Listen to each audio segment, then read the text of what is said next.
Shalom Bapak Ibu Saudara yang terkasih di dalam Tuhan. Kembali lagi kita bersama untuk ibadah online. Saya yakin dan percaya Tuhan hadir dimanapun Bapak Ibu Saudara berada. Mari kita sama-sama mengangkat pujian Engkaulah perisaiku.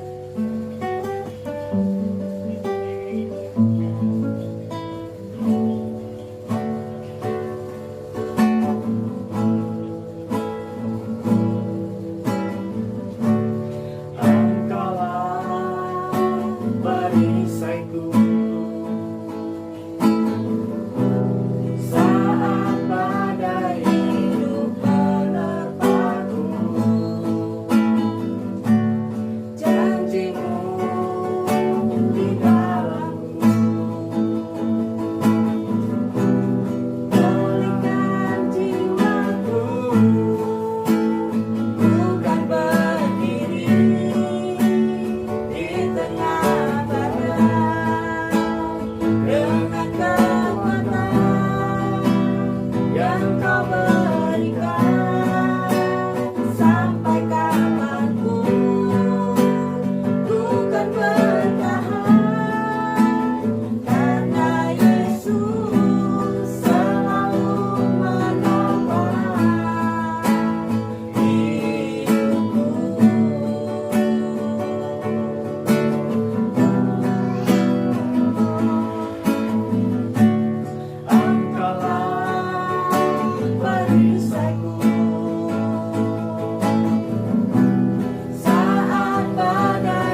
Bagi yang mau mendengarkan firman-Mu, Tuhan, berikan hati pikiran kami untuk tertuju padamu. Berkati Bapak Daniel akan memberitakan firman-Mu. Terima kasih Tuhan Yesus, haleluya, amin. Salam sejahtera buat kita sekalian. Saudara, kita bersyukur pada hari ini karena tanpa kita sadari sekarang kita sudah masuk di bulan Oktober, minggu pertama. Dan malam ini saya rindu menyampaikan firman Tuhan dengan judul One More Person for Jesus. Satu orang lagi kita berikan buat Tuhan Yesus, ya. Dan di tema satu bulan ini banyak bicara soal penginjilan dan misi, karena memang Oktober adalah bulan misinya GBI, dan GBI lahir juga di bulan Oktober. Karena itu saya rindu saudara-saudara semua malam ini kita memahami hati Tuhan, karena pada dasarnya hati Tuhan itu tidak menghendaki agar seorang pun binasa, ya. Tuhan ingin agar semua orang diselamatkan. Dia rindu agar setiap orang mendapat pengetahuan yang benar, mengenal Tuhan dengan benar, karena ini menyangkut hidup dan mati seseorang dalam kekekalan. Karena itu saudara-saudara, saya rindu setiap jemaat GB Kingdom Family Community, kita semua punya gairah yang sama, punya kerinduan yang sama seperti hati Tuhan yang rindu agar jiwa-jiwa dimenangkan, diselamatkan. Karena itu saudara-saudara, orang atau people itu harus menjadi sasaran kita, misi kita, target kita, program kita, target kita. Saudara-saudara, bukan berapa banyak uang yang kita hasilkan dari setiap program yang kita dapat, tetapi ya berapa banyak jiwa yang kita bisa menangkan buat Tuhan. Jadi sasaran pelayanan harusnya jiwa, ya, bukan program, bukan uang, bukan yang lain, tetapi jiwa itu harus menjadi target kita. Karena itu saudara-saudara, saya mendorong setiap jemaat KFC, paling tidak saudara-saudara, mau saya banyak-banyak, setiap kita memikirkan satu jiwa dimenangkan buat Tuhan, ya. Sekali lagi saya ulang, bahwa setiap kita harus memikirkan, ya, paling tidak satu jiwa yang kita menangkan buat Tuhan, yang memobilisasi, ya, setiap kita, diri kita masing-masing dimobilisasi untuk mentaati amanat agung dari Tuhan Yesus. Karena saudara-saudara, hari ini adalah hari yang sangat genting, ya. Seperti yang saya sampaikan di Matius 28 ayat 19, di sana firman Tuhan berkata, "Karena itu pergilah, jadikan semua bangsa muridku," kata Tuhan Yesus. Jadi setiap kita harus pergi, jangan berdiam diri, ya, kita harus pergi. Nah, sudah dalam Lukas pasal 10 ayat 1 sampai 2, nanti saudara bisa baca sendiri di rumah, ya, sampai ayat baca sendiri di rumah sampai ayat 12, tapi saya hanya akan baca ayat 1 sampai ayat yang kedua.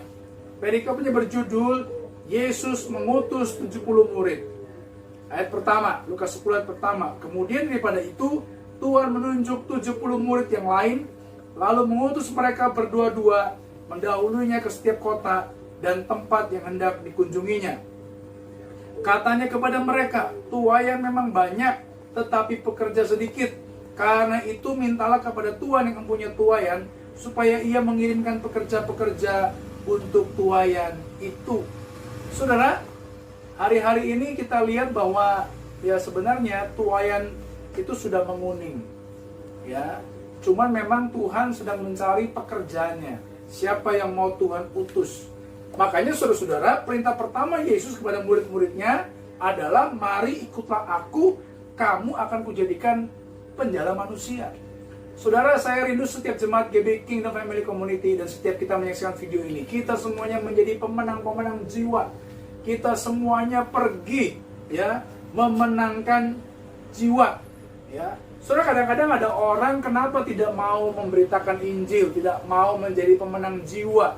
Alasannya mungkin karena mereka bingung, mereka nggak tahu bagaimana caranya. Ada yang mungkin malas, segan, atau mungkin malu, atau takut, ya. Saudara, memang kita ini diutus oleh Tuhan, kata Lukas 10:3, seperti anak domba yang diutus ke tengah-tengah serigala. Bayangin saudara, serigala itu, ya, makanannya ya domba, domba jadi sasaran empuknya serigala. Tetapi yang luar biasa, kita ini anak domba diutus Tuhan, ya, ke tengah-tengah serigala. Tetapi yang luar biasa saudara-saudara, bahwa ketika Tuhan mengutus kita ke serigala, ke tengah-tengah serigala, saya percaya Tuhan tidak akan meninggalkan kita. Dia akan menyertai kita, ya. Bahkan di ayat yang keempat, Tuhan menyuruh murid-muridnya supaya jangan membawa pundi-pundi atau bekal atau kasut. Ya, apa maksudnya? Saudara, dalam pengutusan yang Tuhan lakukan buat kita, ya Tuhan rindu kita ini ya benar-benar mengandalkan Tuhan. Kita benar-benar bergantung kepada Tuhan. Karena itu, saudara-saudara, sebelum kita memberitakan Injil kepada orang lain, penting kita untuk mengubah atmosfer roh, iklim yang ada, yaitu dengan doa. Doa mengubah iklim rohani, doa melembutkan hati jiwa-jiwa, supaya mereka yang hatinya keras dilembutkan Tuhan, yang hatinya tertutup dibuka oleh Tuhan. Ya, di mana kita mulai berdoa? Ya, kita bisa berdoa di rumah, berdoa di cell group, ya di komsel-komsel yang ada komunitas, di gereja. Ya, sekalipun mungkin sekarang ini kita nggak bisa beribadah di gedung gereja atau di tempat ibadah tertentu, ya, tetapi paling tidak setiap minggu kita berkumpul dengan keluarga secara online, ibadah secara online. Kita bisa ya pakai waktu itu, sarana itu untuk berdoa untuk orang-orang yang kita cintai, anggota keluarga kita yang belum terima Tuhan. Mungkin ada di antara sahabat kita, kenalan kita yang belum terima Tuhan. Ya, pakai waktu kita ibadah online untuk mendoakan mereka. Di sekolah kita berdoa, di sekeliling sekolah, siapa guru-guru ya teman-teman kita yang belum terima Tuhan, di kantor, kita bisa berdoa dalam banyak tempat, saudara-saudara. Ya, makanya kita tidak boleh beralasan. Kadang-kadang orang disuruh berdoa untuk jiwa, ya alasannya apa? Oh, saya tidak punya waktu. Padahal berdoa nggak usah lama-lama. Cukup 5 menit. Bayangkan, kalau setiap kita menyediakan waktu 5 menit saja setiap hari untuk mendoakan kerabat kita, teman kita, keluarga kita yang belum terima Tuhan. Saya percaya, ya mereka pasti hari ini mengenal Tuhan. Kenapa? Karena kita berdoa meminta sesuatu yang memang Tuhan pasti kabulkan. Ya, kalau kita meminta sesuatu yang bukan kehendak Tuhan, ya, maka tentunya Tuhan tidak bisa mengabulkan doa-doa kita karena bertentangan dengan kehendak Tuhan. Tapi kalau kita minta jiwa kepada Tuhan, karena itu adalah hati Tuhan, maka saya percaya Tuhan akan mengabulkan dan mendoakan, akan menjawab setiap doa-doa kita. Penting buat kita hari ini berdoa, ya. Karena itu saudara-saudara, di Lukas pasal 10 kita belajar yang pertama itu ya kita harus berdoa. Selain kita minta pekerjanya, saya berdoa supaya setiap jemaat KFC tidak ada yang berdiam diri, semuanya bergerak, semuanya memikirkan jiwa-jiwa, semuanya jadi saksi. Jadi kita berdoa bukan hanya untuk pekerja, untuk tuayan itu, tapi buat tuayannya juga. Ya, kita berdoa agar jiwa yang kita sudah menangkan itu, kita bisa muridkan. Setelah kita muridkan, dia kemudian memenangkan jiwa yang lain. Ya, jadi saudara-saudara, one more person for Jesus itu bukan sekedar ya penginjilan dari mimbar, tapi benar-benar penginjilan yang man to man, 1 lawan 1. Ya, kita belajar hari ini. Jadi strategi yang pertama, kita harus mulai berdoa. Ya, nggak sampai 5 menit kita berdoa untuk nama-nama orang yang kita sudah tulis. Ya, karena itu saya rindu malam ini saudara catat. Ya, ini praktek, ini paling mudah. Catat hari ini paling enggak ya 3-5 nama orang-orang yang kita mau injili. Ya, catat namanya, 1 siapa, 2 siapa, 3 siapa, 4. Ya, saya percaya kalau ada 5 orang yang kita doakan, saya percaya 1 pasti akan nyangkut. Artinya 1 terima Tuhan. Ya, setelah 1 terima Tuhan, kita doa lagi sama Tuhan. Tuhan, 1 lagi buat Engkau. Setelah 1 orang bertobat, kita minta lagi sama Tuhan. 1 lagi Tuhan. Terus begitu terus. Ya, kita mau berdoa. Ya, supaya keluarga kita, teman kita, sahabat kita itu kemudian diselamatkan. Yang kedua, saudara-saudara, apa yang harus kita lakukan? Strategi apa? Jadi yang pertama adalah berdoa. Ya. Yang kedua, ayat 5-7 berkata gini, kalau kamu memasuki satu rumah, katakan lebih dahulu damai sejahtera bagi rumah ini. Dan jika di situ ada orang yang layak menerima damai sejahtera, maka salammu itu akan tinggal di atasnya. Tetapi jika tidak, salammu itu kembali kepadamu. Tinggallah dalam rumah itu, makan dan minumlah apa yang diberikan orang kepadamu, sebab seorang pekerja patut mendapat upahnya. Janganlah berpindah-pindah rumah. Makan itu, saudara, ada sebuah bentuk fellowship, ya, persekutuan. Artinya yang kedua, saudara, kita harus membangun persahabatan, menjalin persahabatan di antara orang-orang yang mau kita injili. Ya, kalau saudara, ya, punya teman yang mau kita jangkau, selain kita berdoa buat mereka, ajak mereka, ya, makan bersama. Ya, justru dalam pandemi corona kita bersyukur karena ya biaya lebih murah, karena mungkin kita nggak boleh nongkrong-nongkrong di luar, atau mungkin kalau kita beli minum di luar harus take away, harus dibawa. Ya, undang teman kita ke rumah, ya 2 atau 3 orang lah, atau 2 orang lah, ngopi di rumah, kita ngobrol, ya, bercerita. Nggak usah langsung masuk kepada berita Injil dulu, kita bangun persahabatan dulu, kita bangun kepercayaan dulu satu dengan yang lain, ya, supaya apa? Supaya kita mengenal, oh dia mengenal kita, kita juga mengenal dia. Bangun persahabatan dengan komunitas yang baik. Yang ketiga, saudara, ayat 8 dan 9 berkata begini, ayat 8 dan 9a. Dan jikalau kamu masuk ke dalam sebuah kota dan kamu diterima di situ, makanlah apa yang dihidangkan kepadamu, dan sembuhkanlah orang-orang sakit yang ada di situ. Sembuhkanlah orang-orang sakit yang ada di situ. Setelah kita pertama tadi berdoa, ya, yang kedua kita mulai menjalin persahabatan.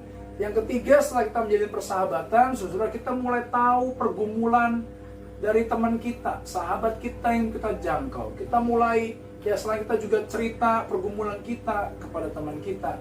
Saya percaya teman kita juga nanti akan cerita tentang pergumulannya kepada kita. Dia cerita masalahnya. Nah, setelah kita mendengarkan ceritanya, curhatannya, pergumulannya, lalu kita hadir, saudara, sebagai solusi maker. Karena di ayat 9 berkata, sembuhkanlah orang-orang sakit. Berarti, saudara, kita melakukan apa? Pelayanan. Melayani mereka dengan berbuat baik, menunjukkan kasih kita yang tulus kepada mereka. Saya percaya setiap orang, namanya manusia, pasti punya masalah dan pergumulannya sendiri. Dan ketika kita melihat saudara kita mengalami pergumulan, masalah, justru kita hadir sebagai solusi maker. Ya, kita melayani mereka dengan cara-cara yang terbaik. Ya, dengan sungguh-sungguh, ya, karena kita mengasihi dia, ya. Nah, selanjutnya apa yang keempat, saudara? Yang keempat, di ayat 9b berkata, katakanlah kepada mereka, kerajaan Allah sudah dekat kepadamu. Lalu yang keempat, kita mulai memberitakan.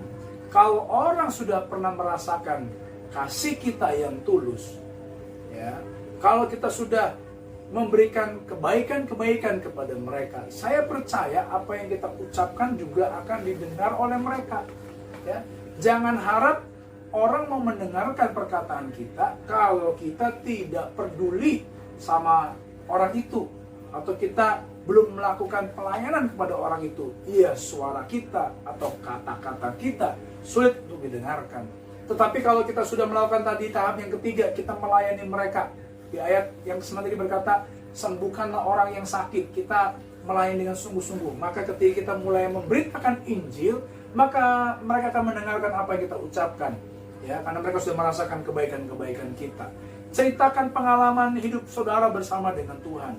Ceritakan dulu sebelum terima Tuhan, bagaimana kondisi saudara, bagaimana situasi yang saudara alami, apa masalah saudara, apa pergumulan saudara. Tapi ketika kita sudah percaya Yesus hari ini, apa yang kita alami, ya, kita ceritakan, ya, seperti orang gila yang disembuhkan oleh Tuhan. Waktu dia ingin ikut Yesus, berkata, kamu gak usah ikut aku, mendingan kamu pulang ke rumah kamu, ya, ke rumah orang tuamu.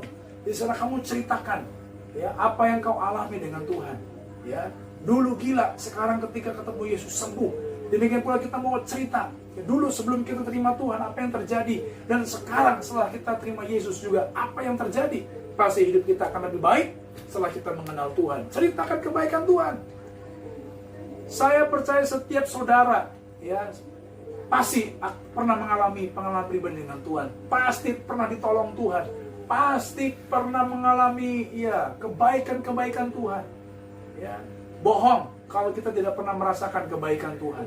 Kalau kita ada hari ini, semua hanya karena kasih dan kebaikan Tuhan. Ceritakan kuasa yang Tuhan berikan, ya yang kita alami dari kuasa Tuhan. Ceritakan sungguh-sungguh supaya mereka juga percaya kepada Yesus. Karena itu malam ini saya dorong setiap kita mulai memikirkan dan menyelamatkan jiwa-jiwa supaya gairah kita, roh kita menyala-nyala.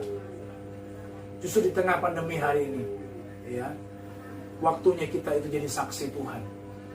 Ya, jangan kita kemudian malah dikuasai oleh rasa takut, tapi justru kita harus kalahkan rasa takut dan kita jadi saksi Tuhan, memenangkan satu jiwa buat Tuhan. 4 strategi kita malam ini yang kita mau pelajari.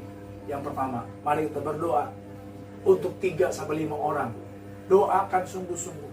Yang kedua, kita mulai membangun persahabatan, ya, lewat ya pertemuan kecil, ya nggak boleh rame-rame, ya tetap kita jaga protokol kesehatan, ya pakai masker, jaga jarak, ya tapi tetap ya ajak teman kita ngopi, 2 orang aja, nggak usah banyak-banyak, ya lebih irit, ya kan? Coba kalau nggak ada pandemi, kita ajak teman 10, ya tekor juga kita, ya kan? Tapi cukup ajak 2 orang, jalin persahabatan. Yang ketiga, kita melayani orang itu ya dengan sungguh-sungguh. Ya, cari tahu apa kebutuhannya, lalu kita jawab kebutuhannya. Jadi kita solusi maker, jadi orang yang bisa memberikan jalan keluar, menjawab kebutuhan orang. Jangan kita jadi orang Kristen yang troublemaker, gara-gara kita ya semua jadi masalah, ya troublemaker. Yang keempat, baru kita mulai memberitakan Injil, ceritakan kebaikan Tuhan dalam hidup kita. Ambil firman Tuhan, mari kita siapkan hati kita tundukkan kepala untuk terima perjamuan kudus malam ini. Kita nyanyikan pujian darahmu Yesus. Darahmu Yesus, sucikan daku. Darahmu Yesus, bebaskanku. Darahmu Yesus, ubahkan daku. Ku dijadikan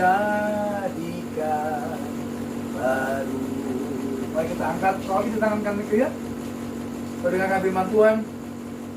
Sebab apa yang telah kuteruskan kepadamu telah aku terima dari Tuhan, itu bahwa Tuhan Yesus pada malam waktu ia diserahkan mengambil roti, dan sesudah itu mengucap syukur atasnya. Ia memecah-mecahkannya dan berkata, inilah tubuhku yang diserahkan bagi kamu. Perbuatlah ini menjadi peringatan akan aku. Saudara, kita renungkan peristiwa salib 2000 tahun yang lalu, mana Yesus dicambuk, dilukai, dan tubuhnya ada bilur-bilur, dan kita percaya bahwa bilur Yesus itu berkuasa untuk menyembuhkan segala sakit penyakit kita. Bukankah roti yang kita pecah-pecahkan ini adalah persekutuan dengan tubuh Kristus? Amin. Mari tambahkan dengan iman dalam nama Tuhan Yesus.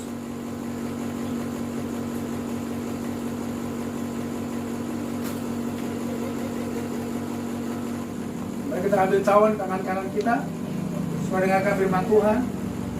Demikian juga ia mengambil cawan sesudah makan, lalu berkata, cawan ini adalah perjanjian baru yang dimeteraikan oleh darahku. Perbuatlah ini setiap kali kamu minumnya, menjadi peringatan akan aku. Saudara, apakah saudara percaya bahwa darah Kristus yang dicurahkan 2000 tahun yang lalu berkuasa untuk membayar lunas setiap hutang dosa kita? Amin.